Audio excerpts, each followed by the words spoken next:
Tantor Audio, a division of Recorded Books, presents A Hangman's Diary, the Journal of Master Franz Schmidt, Public Executioner of Nuremberg, 1573 through 1617. By Franz Schmidt. Edited with an introduction by Albrecht Keller. Translated by C. Calvert, B.A. and A.W. Gruner, M.A. Narrated by John Mclain. Publisher's Note: in this audio edition, you will hear references to illustrations present in the print and e-book formats of the book. A brief account of criminal procedure in Germany in the Middle Ages. By C. Calvert. 1. The Jail. Between 1616 through 22, the Nuremberg Rathaus was, to a large extent, enlarged or rebuilt, and further important additions were made during the second half of the 19th century. But the dungeons that honeycombed the foundations of the ancient structure have survived almost unaltered. A few cells retain some of their original fittings. It is therefore possible to form an accurate idea of the way in which lawbreakers were housed inside the Loch, when this was the principal jail of the city and Bahn of Nuremberg. Here, during those centuries, thousands of sinners, and unfortunately, not a few innocent people, spent weeks, months, or even years in gloomy underground cells, the horrors of which were aggravated by dampness, vermin, foul air, and defective sanitation. So bad were the conditions that prisoners released after any considerable term of confinement were found to be broken in health and often mentally enfeebled. Feuchtwanger's Jew Seuss gives a detailed and not overdrawn description of the effect that similar treatment had on a vigorous man in the prime of life. The harsh fashion in which lawgivers punished crime was, however, regarded with apathy by the public, who apparently considered imprisonment, whether wrongly or rightly inflicted, as one of the chances of fortune, or one of the many crosses laid on mankind by heaven, a misfortune that might befall anyone, and which must, therefore, be borne patiently. Guests at the sumptuous banquets and entertainments given in the splendid hall of the Rathaus were not troubled by compassion for the poor wretches lingering, often enough under sentence of death, in the dark cells only a few yards below. Bad as was the Nuremberg jail, it long compared favorably with most contemporary prisons, either in Germany or elsewhere. Those of the neighboring towns, Bornheim, Frankfurt, Mainz, and Landau, were assuredly no better, but the Nuremberg government appears to have lagged behind in this respect, for a report on the Loch, published in 1799, states that in no other prison of the time were conditions so wretched. Everything was out of date, the cells still dark, damp, insanitary, infested with vermin, cleaned at most twice a month, and during the winter insufficiently warmed by braziers of burning charcoal, the fumes of which half suffocated the inmates. Medical attendance and spiritual consolation were almost entirely lacking, even for those who were in urgent need of them. Prisoners, many of them heavily ironed round the waist and at the feet, were confined for years, often together with their innocent children.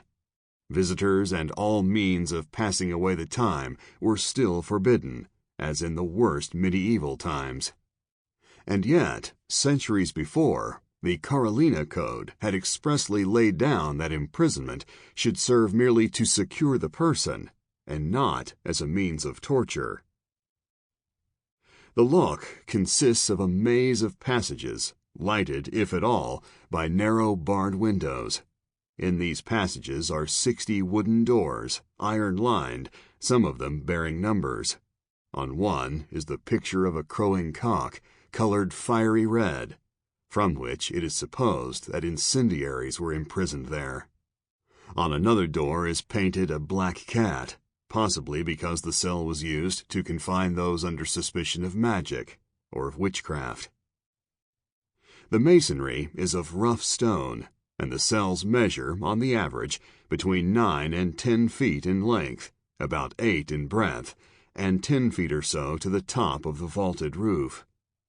Originally, the walls were bare, but later they were lined with heavy planks, which, as they did not follow the curve of the roof, considerably diminished the airspace. Along the wall facing the entrance, at the height of approximately 2 feet from the floor, is a wooden shelf or bunk about a yard wide. A bench, also of wood, occupies one side of the apartment. In addition, the cells were formerly provided with a large wooden sanitary bucket fitted with a lid that served as a table. In the passage leading to the torture chamber are 3 larger apartments, the condemned cells. To these, after receiving sentence of death, prisoners were transferred and watched day and night to prevent suicide or attempts to escape. In one of these cells, besides the usual shelf, bench, and bucket, is a table on which the felon's last meal was laid.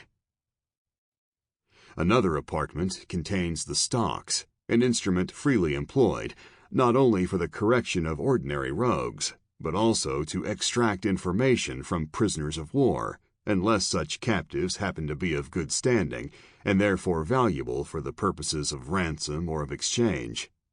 The sanitary arrangements provided with this machine show that some of those who were locked in it suffered for days on end. It was customary to put such patients on short rations. A narrow passage, formerly kept locked when not in use, leads to the surprisingly small and narrow torture chamber. In it, we see a windlass and a wooden frame, furnished with a roller. Over this ran a rope to which the prisoner was fastened, and then hoisted aloft with wooden or stone weights hanging to his feet. On the wall is a board bearing the sinister words, Male patratis sunt atra theatra parata. Formerly, there were 2 torture chambers, but one was suppressed to provide an extra room for the head jailer. The prison contained a repairing shop, by means of which, among other things, the torture instruments were kept in good order. There was also a bathroom, but this was so little used that its very existence seems to have been forgotten for a time. The few who benefited by it were those suffering from wounds received under torture, as well as prisoners who had contracted skin diseases and other complaints by reason of the damp and filth of the cells. These were so unhealthy that several entries record special grants of clothing to captives whose garments had rotted on them during confinement. The only bed provided was the wooden shelf. No more than a rough blanket or a pelt was allowed for covering, even in the coldest weather. Charcoal braziers, serving also as fumigators, warmed the jail during the winter. The cells were not cleaned regularly. At the beginning of the 17th century, a chronicle notes with astonishment that on the occasion of a general cleaning of the lock, all the prisoners had been temporarily removed from their cells. Oil lamps hung in niches along the corridors faintly lighted the gloom, but sometimes, when a visit of the authorities was expected, wax tapers were provided, either in place of or in addition to the lamps. The head jailer, Lochhuter or Lochwirt, or in felons' jargon, the landlord of the Green Frog, was a very responsible person. On appointment, he was required to deposit caution money, and occasionally also to find respectable burghers as sureties. He, his family, and his servants were compelled to take an oath of fidelity. Head jailers were expected to rule their charges severely, and had a free hand in any measures they chose to adopt. Therefore, should the Lochhuter be of a brutal disposition, the prisoner's lot was hard. No odium attached to the post. In 1474, the mother of a head jailer was granted the freedom of the city. As early as the middle of the 15th century, the lock was almost always full. The head jailer's work was, therefore, heavy. Besides being responsible for the custody, the board, and the health of the inmates, it was his duty to see that on arrival, prisoners were searched for hidden weapons or instruments, to take charge of any valuables or money the newcomers brought with them, and to lay out for the benefit of those confined in the jail such sums as they or their friends contributed towards extra comforts. He was further expected to provide the council with detailed reports on everything that took place inside the lock, to notify and superintend necessary repairs, as well as to undertake the preliminary examination of prisoners accused of lighter misdemeanors. Occasionally, too, he acted as witness at a trial or inquiry. In early times, it was he who supplied the stärkenden Trunk, or strengthening draught, to the condemned on their last journey. Later, this duty was, out of respect for the head jailer's office, transferred to the executioner's assistant. In return for his services, he received a good salary and free quarters, which, however, consisted of 2 rooms only, one above the other. A third was afterwards added. Prisoners were roughly divided into 3 classes. 1. Very serious offenses. 2. Serious offenses. 3. Light offenses. In the first 2 classes, according to the degree of their criminality, were placed those accused of treason, murder, sexual crimes, highway robbery, incendiarism, etc. For all these, the usual punishment was death, by methods that varied with the gravity of the offense. Thieves, if their crime was a first offense, and the value of the stolen goods did not amount to 1 florin, roisterers, idle or unruly apprentices, destitute people, especially if they were aliens, formed the 3rd class, offenders who, on conviction, were punished by whipping, branding, maiming, fining, or banishment, either for a number of years or even for life. At one period, as an aggravation of the sentence of banishment, some felons were sent for a certain time to the Hungarian frontier prisons, or to serve on board the Genoese galleys. Unfortunately, those who had no visible means of subsistence, particularly if they were foreigners, often ranked as criminals of the 1st or 2nd class, and were imprisoned in the more remote and more unhealthy cells. Usually, too, they were heavily ironed. There was a marked and deplorable tendency to treat the destitute and the alien more harshly than the wealthy and the native-born.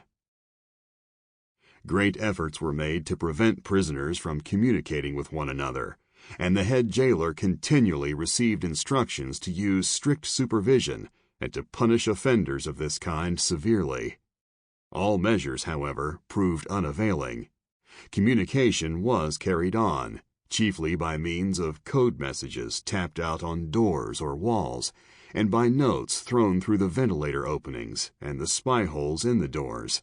Nor did the use of gratings prevent the practice. As a rule, prisoners were not allowed any occupation or the means of passing the time, although we hear of one who possessed a book, and of another who taught himself to read and write while serving his term. The jail fare, except in cases where a bread and water diet was inflicted as punishment, seems to have been reasonably good. Those who could afford them were allowed luxuries to a limited extent. Thus, in 1541, the head jailer received orders not to supply any of his charges with more than 1 measure of wine daily. Whenever possible, the prisoner was expected to bear the expenses of his confinement, and if he could not pay at once, to sign an undertaking that he would do so as soon as possible. The head jailer assessed the amount due. Usually he charged high prices, so much so that prisoners were allowed to demand an inquiry into the justice of the claim, with the result that they sometimes obtained a reduction of the bill. Destitute prisoners were looked on with disfavor. Their keep was defrayed by benevolent institutions and by sums contributed from the town coffers. Sick prisoners were permitted to have medical treatment and some comforts. The nursing and the extra expense were undertaken by religious sisterhoods, who drew on charitable funds, to which the town council also added not ungenerously. Serious cases of illness were sometimes transferred to the head jailer's quarters, or, if necessary, to the healthier Turm prison. Pregnant women, unless accused of very heinous crimes, were released, and in general the treatment accorded to female offenders was milder than that to which males were subjected. Should a prisoner wish to draw up his will, or if he offered to make revelations considered likely to prove important, the Rathaus clerk, in the presence of trustworthy witnesses, took down the directions, or the depositions, through the closed door of the cell. It appears that jailbirds occasionally availed themselves of this privilege merely as a means of breaking the monotony of confinement. Suicide was not uncommon, in spite of the zealous precautions taken to prevent it. To this end, every prisoner was, on arrival, searched for weapons, and should he be suspected of the intention of taking his life, a watch was set on him day and night. If he effected his purpose, the corpse was proceeded against in court, as though the deceased were still living. Attempts at suicide met with sharp punishment. An unpleasant feature of criminal procedure in Nuremberg and other medieval governments was the secrecy attached to it. These oligarchies, like all despotic governments, lived in a state of suspicion and constantly feared reprisals. They therefore had recourse to mystery as a means of striking additional terror, in spite of the resentment this method roused among free citizens. All officials were sworn to silence regarding prisoners and everything that occurred within the jail, and most stringently respecting the place and date of approaching executions, in order to baffle possible attempts at a rescue. No unauthorized person, whatever his standing or pretext, was allowed access to the lock. The penalty for disobedience was severe. In one instance, the fact that the head jailer's maid had admitted her lover within the prison brought on her 3 years' banishment. Notwithstanding these deterrents, the regulations were frequently evaded, to the great annoyance of the council, which continually passed new ordinances in the hope of suppressing these abuses. In spite of every precaution, such as setting a special watch on those suspected of meditating the attempt, prisoners occasionally escaped. In 1580, a thief under sentence of death, after breaking through a couple of doors, the wall of a passage, and a ceiling, got safely away and covered his tracks so effectually that he was never recaptured. In circumstances of this kind, the head jailer was liable to severe penalties. One officer was executed on suspicion of having helped a prisoner to break out of jail. The following regulations show the insecurity of those in power and the unsettled conditions of public safety in medieval Nuremberg and the adjoining territories. At every execution, the spectators were warned that those who should endeavor to avenge the criminal would be liable to the same punishment as that inflicted on the condemned. On release, prisoners were compelled to swear that they would not try to revenge themselves on the council or on its officers for the treatment undergone. Often even this precaution was held to be insufficient, and after he had taken the oath mentioned earlier, the prisoner was banished forever from the territory of Nuremberg.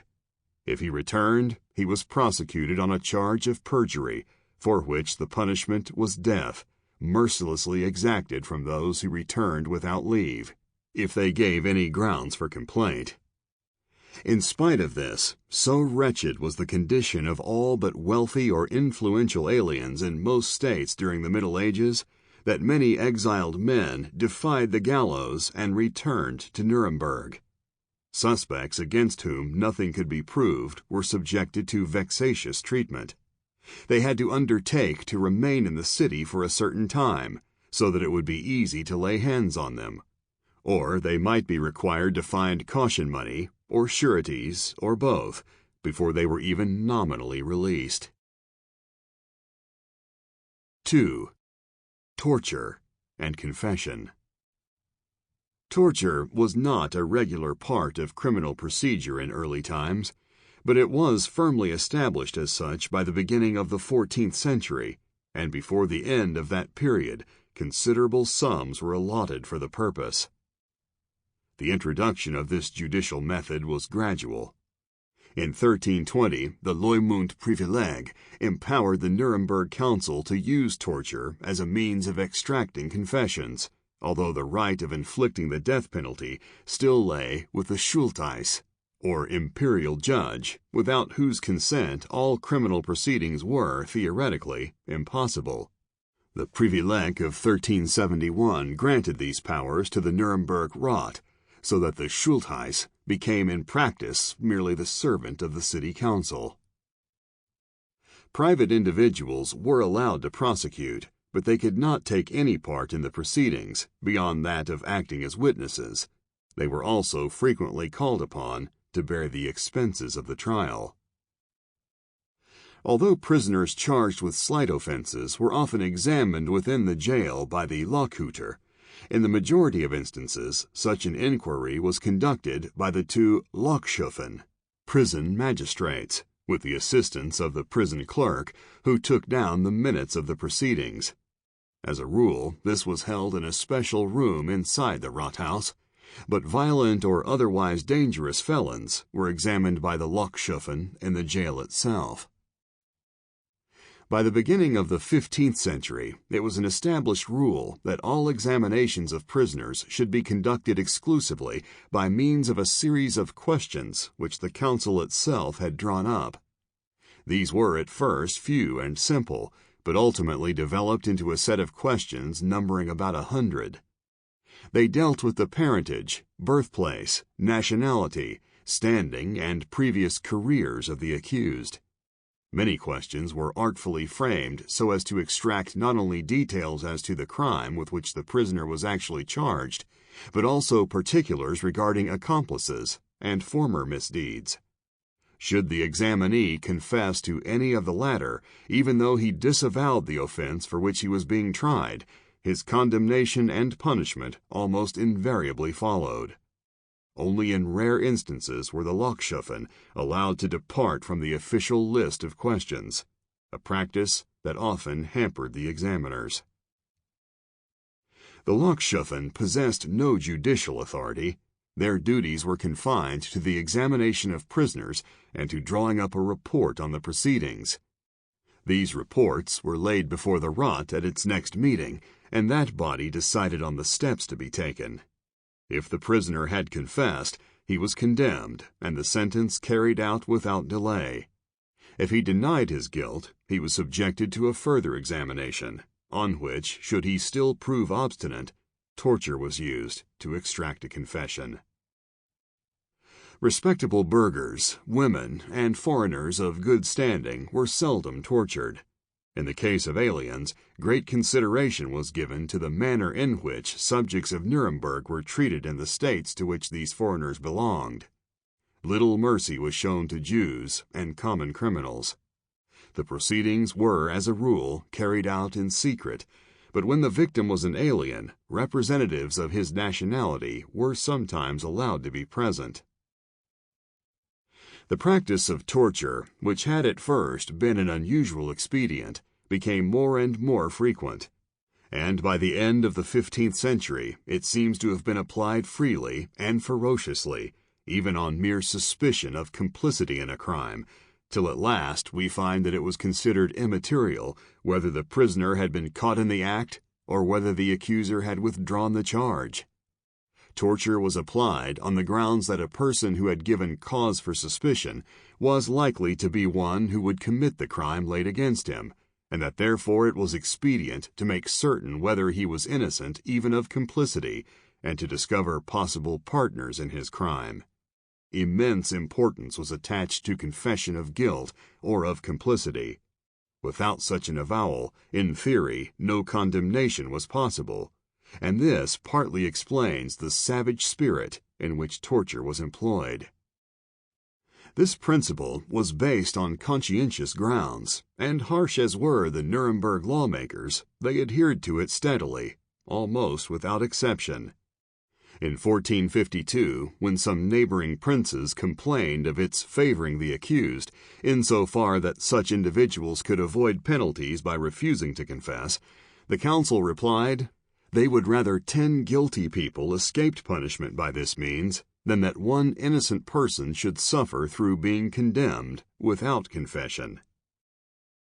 Nevertheless, in practice, the method led to many miscarriages of justice, for confession, however obtained, was deemed sufficient to warrant condemnation. Not only was it judged to be immaterial whether the evidence supported the confession, but the fact that it actually contradicted the avowal was also held to be equally unimportant. No weight was attached to the consideration that many poor wretches, unable to face the torture, confessed, declaring openly that they preferred death to such agony. Thus, in 1610, a woman accused of infanticide admitted the crime and named the place where she had buried the victim. Despite the fact that no remains were found at the spot indicated, she was executed. The judges were most unwilling to condemn, but as the law stood, her confession left them no alternative. It is true that torture was not applied till prisoners had resisted all persuasion. Yet this was of no benefit to them, for unless they owned to their guilt, tortured they were, and though in a few instances the heroism of the accused defied every effort of his tormentors, only too often the innocent preferred death to the long protracted horrors of the torture chamber. In early times, the degree and method of torture was left to the judgment of the executioner and his assistant, der Löwe, who alone were allowed to inflict it. But gradually, both degree and method were reduced to a strict system. The hangman and his subordinate were, as a rule, excluded from the torture chamber while the prisoner made his confession. In no instance was torture applied till the prisoner had refused to acknowledge his guilt at the first examination. Such criminals were transferred to the torture chamber, where the mere sight of the instruments often produced the desired avowal. If this was not sufficient, the accused was fastened to some instrument, and the executioner made a pretense of applying the torture.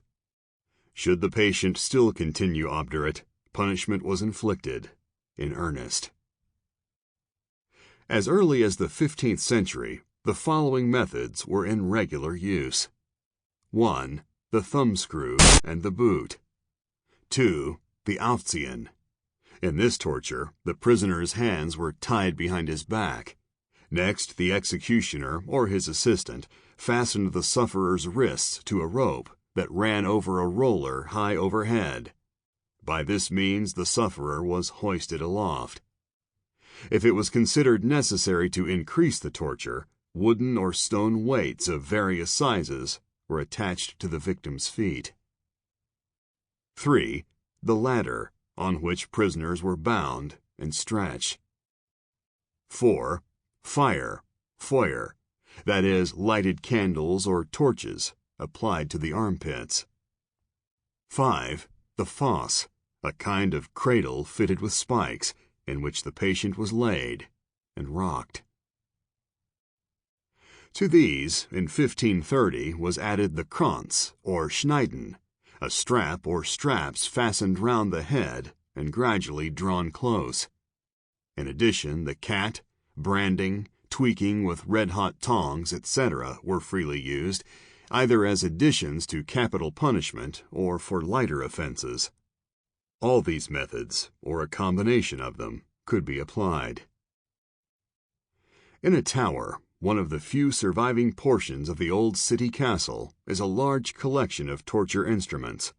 Many of these are foreign devices and were never used in Nuremberg. The same may almost certainly be said of the famous Iron Maiden, a hollow figure resembling a huge mummy coffin that towers among the ghastly contents of the room. The front portion of this machine consists of 2 parts working on hinges, and the interior is fitted with several iron spikes, some 7 or 8 inches long. Legend has it that criminals were executed by being forced into the case after Sample complete. Ready to continue?